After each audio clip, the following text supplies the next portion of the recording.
Hello everybody, Bruce here to give you a quick tour, a really quick tour, of a site that I really enjoy using called GenerateData.com. That's GenerateData.com. And what I use GenerateData.com for is to generate data sets that I use for databases or for spreadsheets. Now, I'm not going to fully, go through and generate stuff for you, but I just want to show you what you can do. So you can give your data set a name.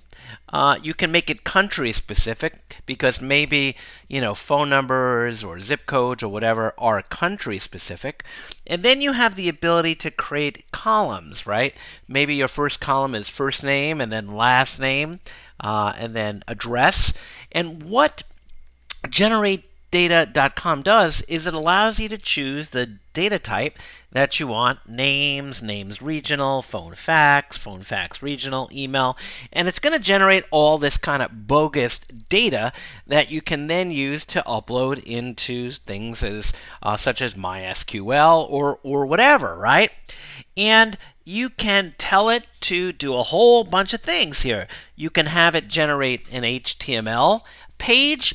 You can have it generate comma-separated value data, an Excel sheet, JSON data, LDIF or programming language specific, or even SQL, right? That's what I use it for a lot.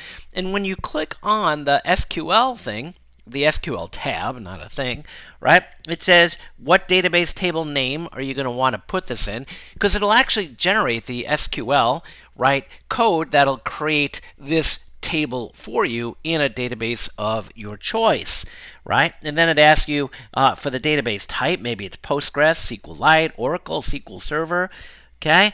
And then you have different options that you can select to choose, whether it should create the table, include a drop table query if the table already exists. So a whole bunch of stuff. And then you can click on generate to generate the data. So let me just do a first name and last name. So I'll say first_name, and this happens to be a name, and it is let's do any gender.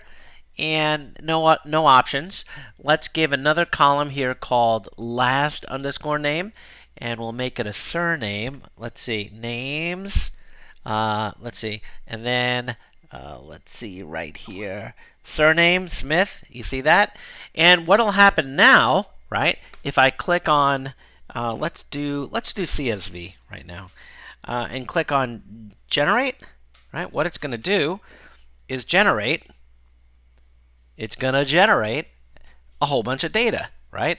So did we get any data here? Let's see. Yep, there it is. Lower left, I forgot. It puts it as a download, and I'll go right here, and I'll double click on it. Let's see what the default app is. Let's open it up in Notepad, and you can see the data. You can see the data. Is it not opening it? There it goes. So you can see we have first name and last name, and here are a whole bunch of random first names and last names, right? I could have made the separator a comma or a tab, whatever you'd like. Okay?